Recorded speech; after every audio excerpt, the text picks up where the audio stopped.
平安。我们的上帝是叫我们抬着起头的神。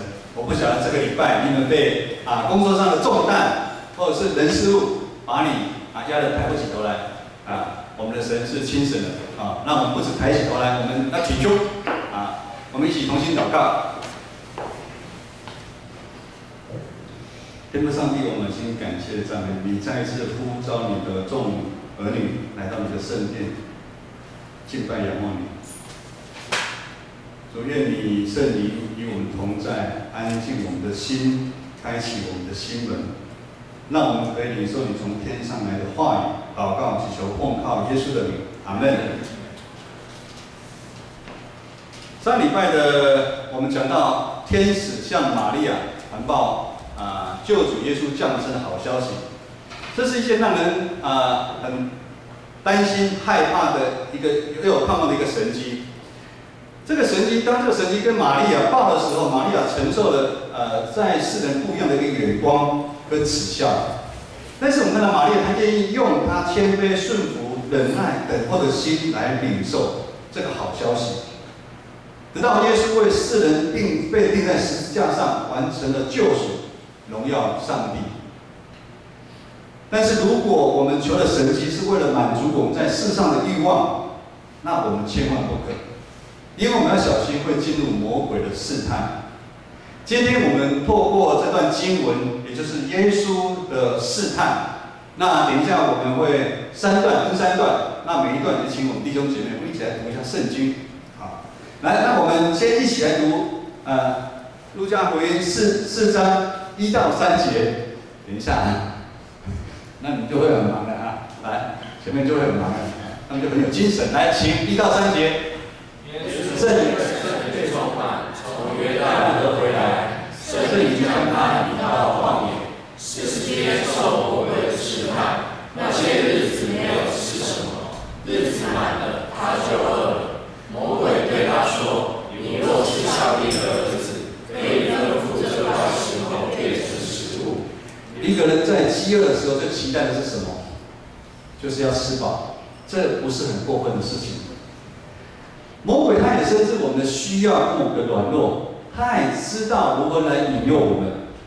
因为当我们面对问题的时候，就是肚子饿了，我们不想等候上帝的时间，因为上帝给我们吃的时间太慢了。我们想用自己的方式将我们肚子饿的问题快快的来解决掉。我们希望石头可以一下子就变成面包。但是这时候我们不小心陷入魔鬼的一个计谋里面。在这个凡事强调快的一个年代里面，我们都知道，手机速度要是再慢，大家一定会受不了。3G 不够，4G、5G， 大家已经慢慢觉得要很快，要非常快。网络一定要快高铁也要比快，快递呢最好是早上订，中午就来。工作的效率也强调要快。在这快的下面隐藏一个很大的一个问题，就是普遍大家都要证明我的能力是很强的，我是有才干的，我比你强，我这家公司的快的速度比你快，我赚钱的速度比你快。在教会施工运作是跟我们社会上是不一样的，在教会里面每一个人恩赐才干都不一样。当我们一起要完成一项施工的时候，有的人在某一部分的能力他是比较强的，但是当我们要将事工完成，我们一定要互相的配合。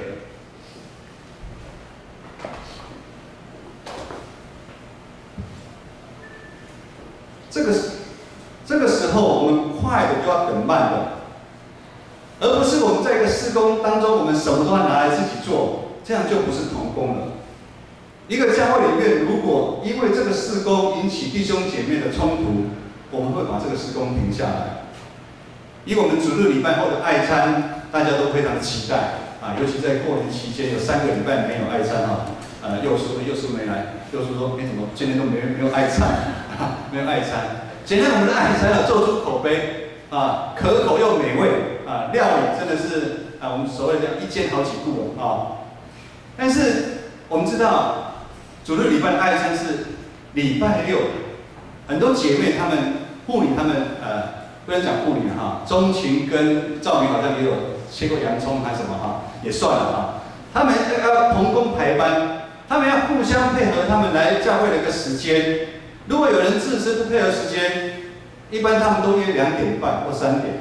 如果你11点就来，讲实在很麻烦，你也麻烦到传道还下来给你开门啊。如果你太晚来，大家也切完了，所以大家一定要配合，时间要配合。料理的方式啊，每一次那个敬会长老都有下一个命令，怎么料理，怎么切。如果你自作聪明，切你想要的，或者是你提早来，你就把该要料理的东西都料理完了，后面的来了，他也没事情做。如果在同工当中常嫌另外一个人动作太慢，互相配合，这样就不是教会同工的一个精神。信仰也是一样，我们信仰没办法靠速度可以很快的成长。有句话说：“万丈高楼平地起。”但是我们知道，我们常常盼望经过一次的特会，或者是教会所办的一个退休会，可以让我们的灵命有很大的一个改变。没错，特会那些所谓的很有名的一个讲师，他们讲的那个烧下来，会让你那1个礼拜感觉很有感。但是特效要怎么样？来得快，也去得快。耶稣的眼光跟我们不一样。耶稣说，人活着不是单靠食物，是靠神口里所说的一切话。我们信仰生命要改变，一定要付上代价，就是要读上帝的话。读经不是1天2天，我们都知道，我们在学东西的时候，都是很长期、很漫长在学习的。可是我们常常来教会，我们觉得我们的信仰可以一步登天。我们读经是要每天要有耐心、很漫长时间，而在我们读经当中，我们要配合祷告。而在这段时间，我们要给上帝留空间跟时间给上帝，因为在给上帝留空间跟时间，我们才有办法明白上帝对我们的旨意，而不是我们读完经、祷告完，我们就想去做。可是上帝说：“你时间还没到吗？你为什么要去做？”以至于我们的心常常跟着世界在打，我们没办法明白上帝的旨意。上帝的旨意都有它的一个时间。教会有很好的同工提醒我跟牧师说，我们不要太急因为他感觉我们在县城教会好像都没有放假休息，一直都在冲我觉得谢谢他的心疼他说他在建成教会60几年的过程当中，他看到建成弟兄姐妹来来去去很多人，大部分人的生命一直很不容易被改变。我们知道我们建成给人家的感觉我们很活泼，活动很多我们不是有篮球队好像有桌球队，私底下有人打羽球还有很多很多的社区，很多很多的活动但是建成内部其实也是每一个人那个内心深处的一个信仰的问题的建造，不可能一下子就被改变。也就是说，我跟牧师不可能期待在这2年的时间就有很大的一个转变。当然，如果我跟牧师有这样的想法，我们就落入魔鬼的一个计谋里面。我们希望石头赶快变面包，好像要展现我们很厉害这样子。我们再来看看耶稣的第2个试探，我们来读第5节到第7节，来，请。魔鬼又领他上了高山，霎时间把天下的万国都指给他看，对他说：“这一切权柄、荣华，我都要给你，因为这原是交付我的，我愿意给谁就给谁。你若在我面前下拜，这都要归你。”耶稣说：“经上记着说，当拜主你的上帝，单要侍奉他。”好，在这边陈道要说明一下，上帝的国度跟世界的国度是不一样的。上帝的国度是行公义、好怜悯，让受辱的得释放，失明的可以看见，受压迫的得自由。但是世界的国度是被魔鬼在掌控制的。魔鬼常常引导我们用那些外在看得到亮丽的一个方法，或者是金钱、权势、地位、荣华、富贵这一些来建立上帝国的一个教会。现在的教会受世俗化的影响非常的大，我们也常常会用世界的眼光来衡量教会里面的运作。最好我们的教会可以像隔壁中山北路那几间教会一样，那间大教会里面有医生、有校长、有一些有钱的人，他们的奉献，这样我们教会想要推动的事工就不怕没有钱了。如果我们将教会建造的眼光是建立在这些医生、有钱人的奉献，而却不是在建立在他们的生命。有些医生，我们的医生他们生命很好，有些人他们的生命很好，我们是建立在这样信仰的生命上面，而是在建立他们的奉献。这样我们就好像在追求世上名牌的包包一样，这是非常危险的。甚至有时候我们将教会的建造在某一些大牧者的身上。如果这样，我们跟妙天的信徒有没有不一样？好像没有什么不一样。不管我们要建造在依靠一些特别的名人他们有钱人的身上，或者是大牧者的身上，这样是有拜偶像的一个危险。耶稣的眼光跟我们不一样。耶稣对魔鬼说：“圣经有记载，当拜主你的上帝。”耶稣不让我们跪拜魔鬼，他是让我们单单的侍奉他，让我们服侍主。服侍的意思是什么？服侍代表我们是他的奴仆我们是他的奴仆。人在这个世上的时间其实是非常的短暂，我们的眼光看的跟这个世界是一定要不一样。世界的眼光是什么？争第一，争你有能力，你有才干。像最近就是在比台湾的首富好像有做了一些调整，就是比这个，大家好羡慕，比这个。但是我们要有耶稣的眼光，应该看的是看这世界上看不起那些人。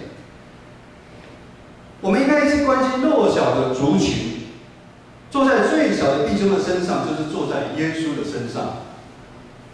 这个也是我们要做社区事工一个很大的一个出发点。很多教会来跟我们谈，但是他们的出发点不是这个，他们的目的是说，那你们有几个受洗？因着做这个事工，有多少人来受洗？跟我们的出发点是不一样的。我们要活出奴仆的样式，我们要努力让我们建成教会，不是夸口，我们是一间地点非常好，离捷运站很近我们有一些医生，有一些有钱的人，我们的奉献很多，我们教会的空间非常大的这样教会。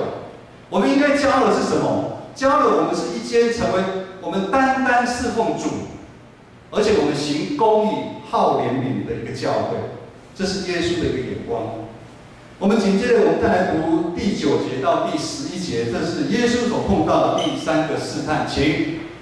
魔鬼又领他到耶路撒冷去，叫他站在殿顶上，对他说：“你若是上帝的儿子，可以从这里跳下去，因为经上记着说，主要为你吩咐他的使者保护你，他们要用手托着你，免得你的脚碰在石头上。”这是一段让我们感觉情理法都不是很通的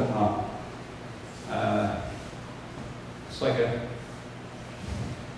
就是你等一下到顶楼跳下去，上帝会用手保护你，你会去跳，不会去跳，很不合情常理的一件事情，没有人会去做。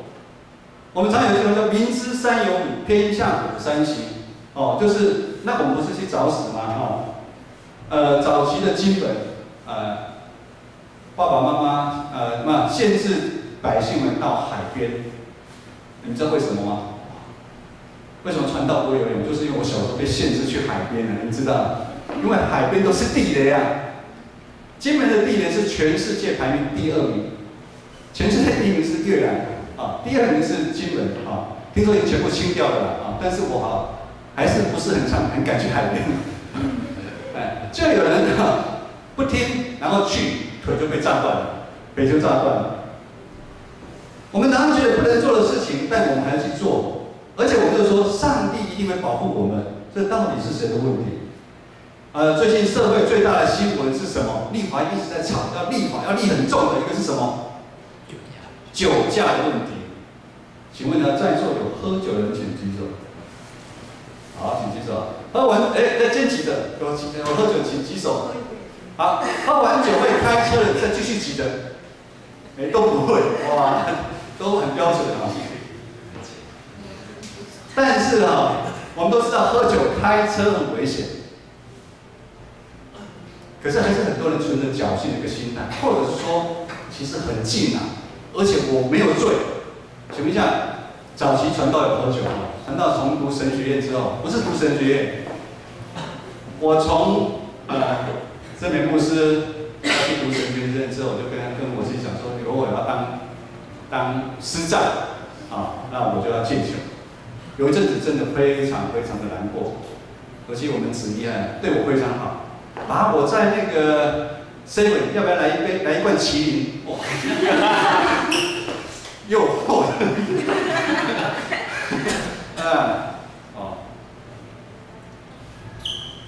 我们都知道，喝酒醉人就是我没醉，可以的，然后就开了。但是我们知道，酒精比人的大脑厉害，也就出事了。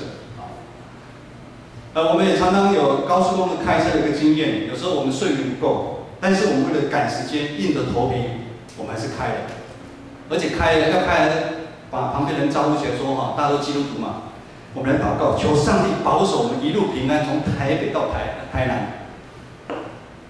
我们自己在做冒险的事情，我们却拿上帝来替我们背书。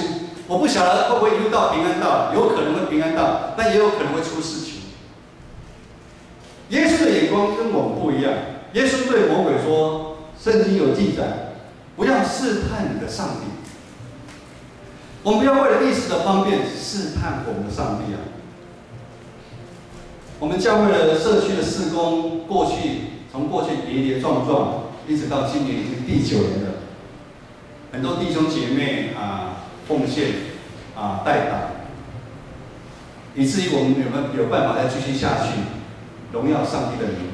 如今我们的社区做出很多的名声好名声我也不晓得大家为什么觉得我们好名声。其实他们都没有抓到重点这个以后再说。很多教会来跟我们学习，如今也有很多教会想要推动社区的事工，这也是总会长老教会总会在推动的。但是如果你起初的心态是错误的。别人好像隔壁那个教会、建成教会做得不错，我们也来做。放心上帝一定会带领引领我们。接下来我要讲一个发生在我们中会的一个教会真实的一个故事。某教会在长职的坚持底下，要做社区的事工。当长职人坚持的时候，牧师整个脸垮下来。牧师提醒长职们。我们目前的同工不是很够。长职回答说：“牧师，你的信心真小。我们教会人这么多，你放心做下去，人就出来了。做社区事工是不是好事？是一件好事，也是我们基督徒应该对这个社会尽的责任。这个学期我们教会来了5个新同学，新的老同学传道跟。基本上非常的开心。听主逼就是亲像听咖啡，这是上帝要我们去做的。但是如果因为没有同工而一定要做，有时候我们要注意到那个里面的做的动机跟私心是不是赢过上帝的一个主权？我们是不是陷入魔鬼所说的，你从这里跳下去，主一定会命令他的使者保护你？我们又在叫上帝替我们来背书弟兄姐妹。结果这个教会的社区事工真的开始做了，但是结果怎么样？请问一下，同工有没有出来？如果在座，请问一下你们，周间可以出来的，请举手。当然不行你们周间人再多也没用，对不对？最后怎么样？牧师跟牧师娘怎么样？就聊了。一样是长老教会，但是每一间教会，上帝给他的恩赐使命其实是不一样的。就好像我们长老教会一直非常羡慕外教派的小组，人家的小组做得非常的成功，人家做得好幸福哦，类似这样。我们要去做，学些好的东西，关心教会教士的发展，真的是非常非常的好。但是几十年过去了，我不晓得在做比较也知道，几十年过去了，长老教会跟着外教派从引进的，从韩国、新加坡、美国，我们自己的什么101新贝加，甚至最近比较夯的幸福，长老教会大部分都怎么样？水土不服，草草了事收场。原因是什么？等一下，各位你们会举手，我们就来做小组啊。做小组要有绝对的顺服才能够成功啊。韩国他们的民族性跟我们台湾民族性是不一样的。请问一下，会100%顺服牧师的请举手。没有半个举手。不止顺服，还要尊荣牧师。送凯迪拉克，送宾士车，那个妙天来人家送车嘛我们100%顺服我们的团契会长，团契会长今天没来。100%顺服那个国乐团那个乐团团长，请举手。乐团有100%顺服他吗？也没有。我们篮球负责人的亚明哥，篮球队有100%顺服亚明举手，你怎么都没人举手？李翔举手。我们长老教会是改革中的教会，我们是一个求新求变，又是属于合意制的教会。所谓的合意制，就是说我们容许多元的声音存在。我们每个弟兄姐妹万民皆祭司，我们都一样我们要在这当中学习彼此的尊重。长老教会很棒的一点，我们虽然发展得很慢，我们走得很慢，但是长老教会不是谁收了就算，不是谁收了就算，不是长老教会总会收了就算，也不是长老教会中会说了算，更不是牧师跟我说的是算。长老教会跟其他教派是不一样的体质，我们要找适合我们的方式，完成交托主给我们的使命。刚才我们说那个中会那个教会，因为长子的坚持同工没有同工嘛，牧师可以不管吗？牧师不能不管。中餐谁负责？牧师娘一大早去买菜，自己煮，自己动。叫做事工，教会的经费不补助。但我们知道牧师的职责是什么？是讲道，可是他变成本末倒置。这样我们还能够期待这个牧师有多少时间准备讲章、探访、团契的分享跟教导呢？我想到后来受影响最大的就是我们教会的会友。最后我们一起再来读圣经4章13节，陆教员来，请。魔鬼用各样的试探，就暂时离开耶稣。各位弟兄姐妹，当我们受洗成为基督徒的那天开始，我们的试探就没有一天停止。魔鬼跟狮子一样，在路上在找寻可以吞吃的一个弟兄姐妹。要是我们稍微不警醒，我们个人被吞吃，我们家庭被吞吃，因为我们有破口，我们被吞吃，我们教会被吞吃，我们的团契被吞吃。如果今天我们的敬拜团练习，约早上8点，一直到10点，只有团长自己一个人来的话，请问一下，这个敬拜团还玩得下去吗？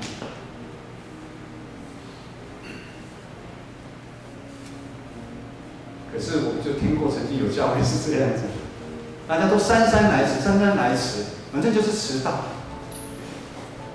我们不要给魔鬼留掉地步，我们要警醒。我们是属于基督的，是属于光的，是真理的这一面。魔鬼是属于世界的，它是属于谎言的那一面。上个礼拜三开始就是大斋节期，这中间我们会跟耶稣一起经历一段旅程。耶稣跟着门徒吃晚餐，所谓的门徒就是像我们跟外面的。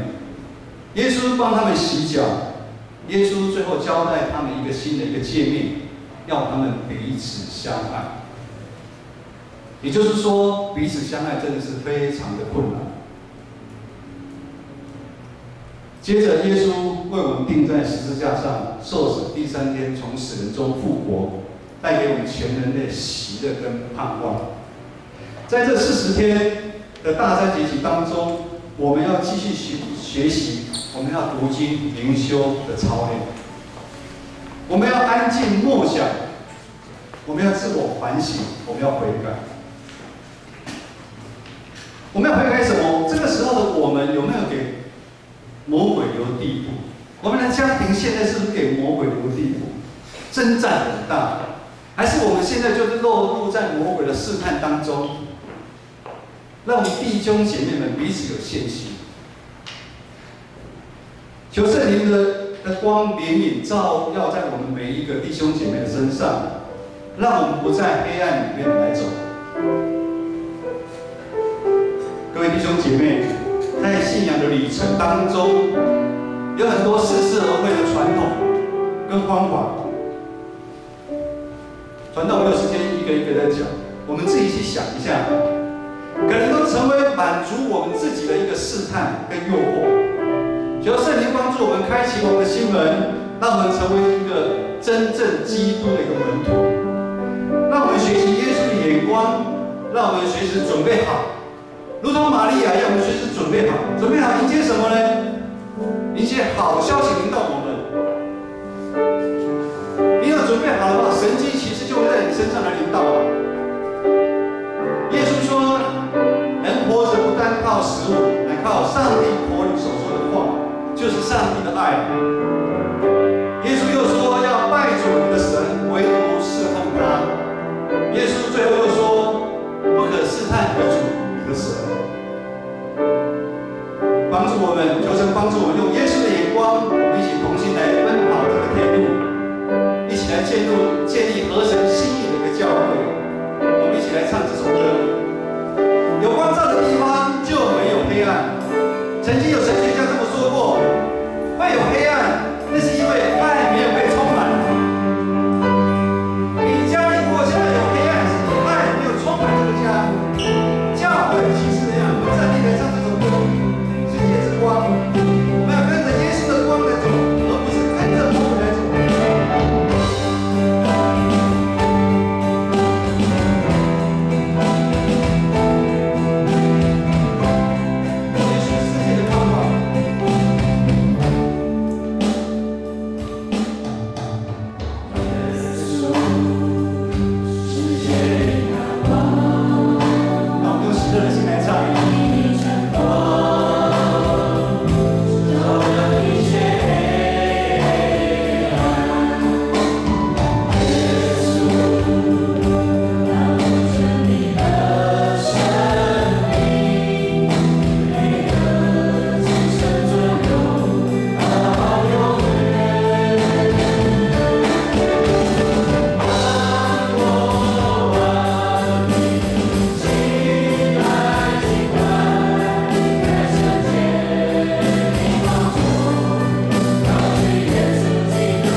放手。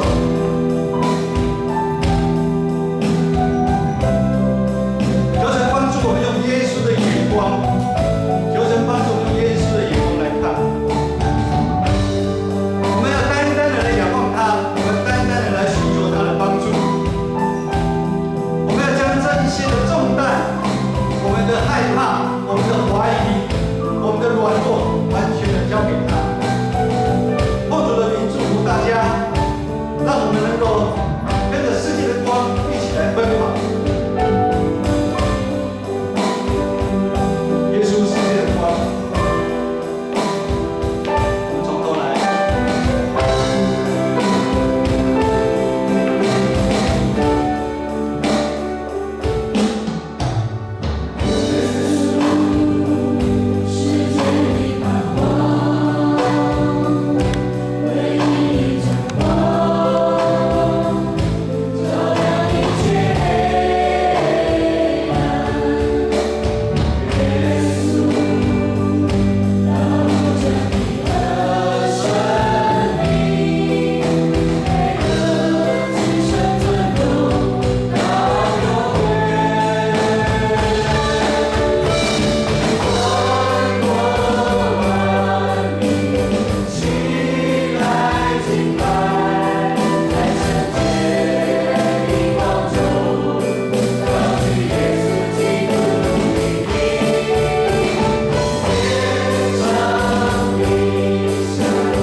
天上来的祝福，愿主耶稣基督的恩典、天父上帝的慈爱、圣灵的感动，与我们弟兄姐妹同在。特别与那些心灵软弱、有重担的弟兄姐妹同在。愿主的爱与他们同在，从今时直到永远。阿们。